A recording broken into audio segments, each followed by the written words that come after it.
Bye sir. Sir నా visa వచ్చేసింది. 2 days లో మీటింగ్ అయిపోగానే వెళ్ళిపోతాను. అంతా హ్యాపీగానే అయిపోతుంది కదా sir? Thank you sir. Bye.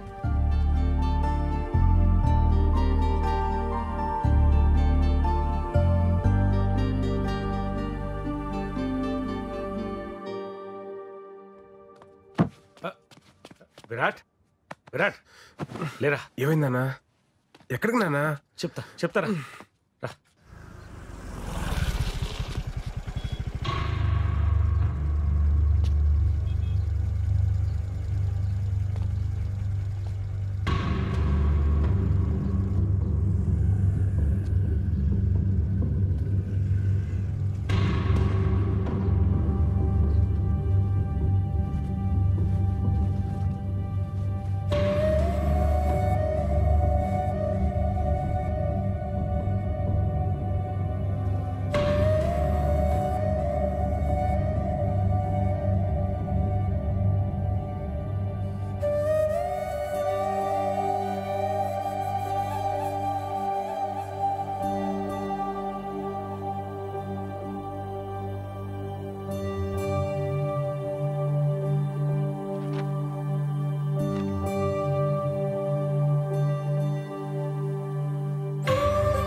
ఒంటరితనం అనేది ప్రతి రాత్రి నా మీద యుద్ధం చేస్తూనే ఉంది. దాని మీద ధైర్యంతో గెలుస్తూ వచ్చాను. కానీ రాత్రి ఒంటరితనం ముందు నా ధైర్యం ఓడిపోయింది. నేను బాగానే ఉన్నానని మీరు అనుకోవచ్చు, కానీ అస్సలు బాలేను. మిమ్మల్ని బాధ పెట్టాలని కాదు, ఇలా బతకలేక చనిపోతున్నాను. క్షమించండి. సోలో బతకంటే సోల్ లేని బ్రతుకు.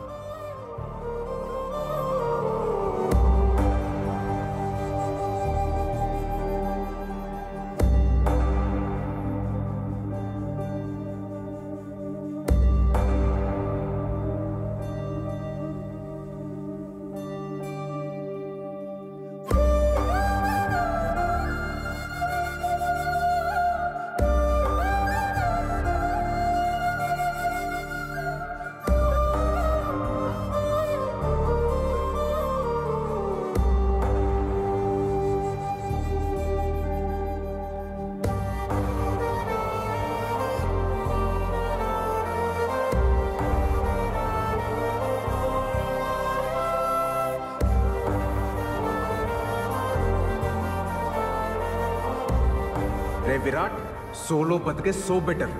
ఒక్కసారి మన కన్నీళ్లు తుడుచుకోవడానికి మన 2 చేతులు సరిపోవా? మీరు నాకు ఆరాధ్య దైవం సార్.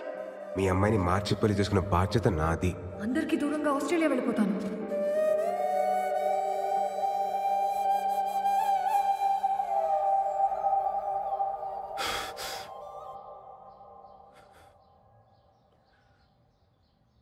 ఒంటరితనం భరించలేక మా అమ్మాయి చనిపోవడం చూశాక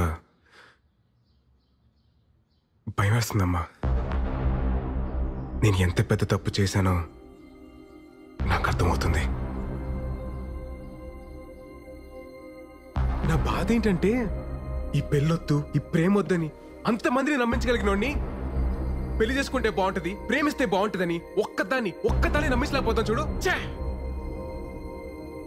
పిచ్చి పిల్ల మా అమృత నేను చెప్పిందంత నమ్మి తన వాళ్ళందరినీ దూరం పెట్టి ఎక్కడికో ఆస్ట్రేలియాకి వెళ్ళిపోతుందట. ఏం చెప్తే తనకు అర్థమవుతుందో నాకు అర్థం కావట్లేదమ్మా. నీ ఆలోచనలు మారాయన్న విషయం అమ్మాయికి చెప్తే అర్థమవుతుంది. 1000 అబద్ధాలు ఆడైనా ఓ పెళ్లి చేయమన్నారు, కానీ అందులో ఒక అబద్ధం కారణమైన ఆ పెళ్లి నిలబడదని ఎవరు అనుకోర్రా. అప్పుడు నీ ఫిలాసఫీ కరెక్ట్ అని నువ్వు అంత గట్టిగా నమ్మావు కాబట్టి అంత బలంగా మాట్లాడావు. ఇప్పుడు అదే రాంగని అంతకన్నా బలంగా నమ్ముతున్నప్పుడు ఎందుకు ఆలోచిస్తున్నావురా? వెళ్ళు, చెప్పే. నువ్వు చెప్పింది కరెక్ట్ నానా.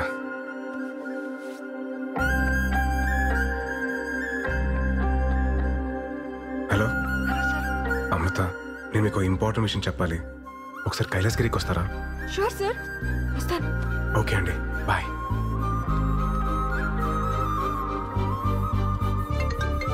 హలో, ఎక్కడున్నారండి? హలో తమ్ముడు, ఎవరు భయ్యా నువ్వు? రావండు ఫ్రమ్ లంక. అమృత ఫోన్ నీ దగ్గర ఎందుకుందిరా? నువ్వే చెప్పినావు కదేటి తమ్ముడు, రాముడు లేని టైమ్స్ సీతను ఒట్టుకెళ్ళడమే కరెక్ట్ అని. ఒట్టుకొచ్చినా తమ్ముడు తమ్ముడు, సీత జాడ కోసం ఆంజనేయ స్వామి అవసరంలే, నేను పోర్ట్ ఏరియాలోనే ఉన్నా, నువ్వు వచ్చి సీతను ఒట్టుకెళ్ళు, అప్పుడు ఒప్పుకుంటాను రాముడు అని.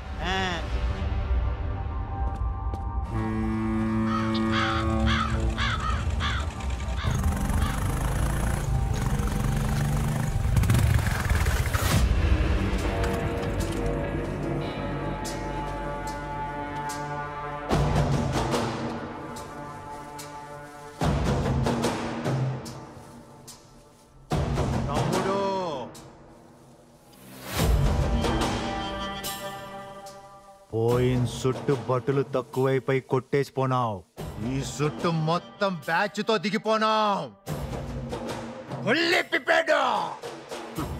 ఇదిగో కుంభకర్ణుడు, ఇదిగో ఇంద్రజిత్తు, ఇప్పుడు కొట్టి ఒట్టుకుపో, ఒట్టుకుపో ఎలా.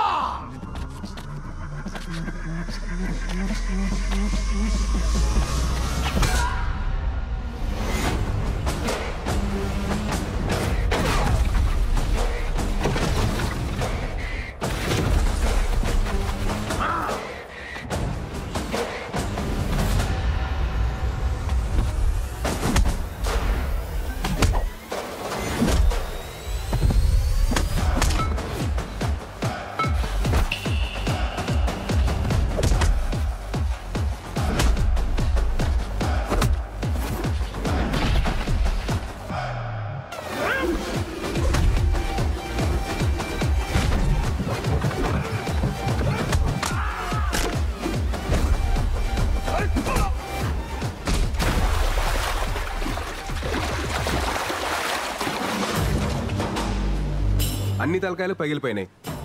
మరి నీ సంగతి ఏంటి? నువ్వే చెప్పు తమ్ముడు. అది లంకైనా, డొంకైనా, పోర్ట్ అయినా, కోర్ట్ అయినా చివరికి రాముడే గెలుస్తాడు. తమ్ముడు నువ్వు రాముడు, ఇది ఫిక్స్. నేను ఎలా తమ్ముడు? తమ్ముడు మళ్ళీ గొప్ప క్లారిటీ ఇచ్చాడా. అదండి అదండి వెళ్దాం. మరి సీత పరిస్థితి ఏంటి? వాడెవడో రావణ్ అంటాడు, కాదంటాడు. మిమ్మల్ని అందరూ రాముడు అంటారు, అది మీకు అర్థం కాదు. ఏమంటున్నారండి? నేనే మీతో ఒక ఇంపార్టెంట్ విషయం చెప్పాలనే కదా మిమ్మల్ని కలుద్దాం అన్నాను. నేనే మీతో మాట్లాడాలని వచ్చాను. మీరు కాల్ చేయకముందు ఏం జరిగిందో మీకు తెలియాలి సార్. అన్నీ రెడీ చేసి పెట్టాం. ఓకే సరే బాయ్. ఆస్ట్రేలియాకి వెళ్తున్నావు అంటగా? బ్యాంక్ మేనేజర్ ఫోన్ చేశాడు. డబ్బు కోసం లోన్కి వెళ్ళాల్సిన అవసరం లేదు. నీకెంత అవసరమో చెప్తే నేనే ఏర్పాటు చేస్తాను. నాన్న నేను ఎందుకు ఇంక నిన్ను ఇబ్బంది పెట్టను అమృత. నీకు నచ్చినట్టే చేసుకో, కానీ నాకు మీ అమ్మకి నువ్వు మాత్రమే ఉన్నావన్న విషయం మర్చిపోక అమృత. పాపం ఆ అబ్బాయి ఏమైపోతాడు? తనకి నాకు మధ్య ఏం లేదు నాన్న. ఈ రిలేషన్స్ ఎమోషన్స్ ని చాలా స్ట్రాంగ్ గా వ్యతిరేకిస్తారు మా సార్. మీ ఇద్దరి మధ్యన ఏమీ లేకపోతే నీకింతమంది ఫ్రెండ్స్ ఉండగా అతనికే నువ్వెందుకు ఫోన్ చేశావు? ఎటువంటి ఎమోషన్స్ లేనివాడైతే ఎందుకు రాత్రంతా మన ఇంట్లో మనిషిలాగా మనతోనే ఉన్నాడు? నేను మీ అమ్మ విషయంలో ఎందుకు కంగారు పడ్డానో తెలుసా? అది లేకపోతే నా బ్రతికేంటో నా ఒక్కడికే తెలుసు కాబట్టి. ఇప్పుడు ఇదంతా నీకు మెలోడ్రామాలా ఉండొచ్చు. రేపన్న రోజున ఆ అబ్బాయి నీ పక్కన లేనప్పుడు ఆ విరితి ఏంటో నీకే తెలుస్తుంది.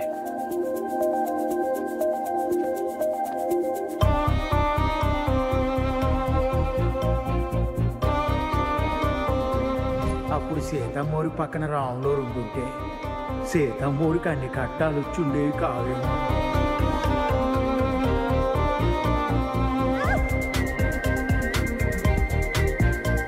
నాకెప్పుడు ఏ టఫ్ సిచ్యువేషన్ వచ్చినా అక్కడ భలే ఉంటారు సార్ మీరు. సోలో బతుకంటే సోల్ లేని బ్రతుకు.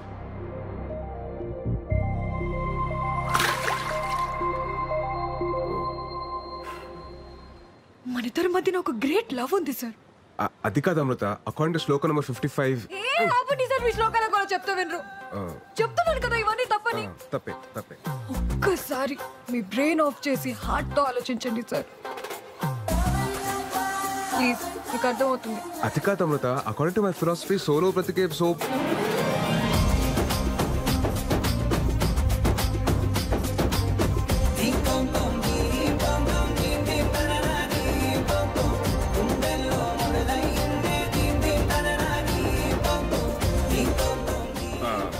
మీరు చేతులు వదలనంటే మీకు మాట చెప్తాను. నా ఫిలాసఫీ ట్రాష్ అని నాకు ముందే తెలుసు. వదిలేస్తాం గట్టి పట్టుకో, ఇంకా గట్టిగా. మన లవ్లోనే కాదు, మన అప్రోచ్లో కూడా జెన్యూనిటీ ఉంటే ఆటోమేటిక్గా ప్రకృతి కూడా ఫేవర్ చేస్తుందని ఇప్పుడే అర్థమవుతుంది.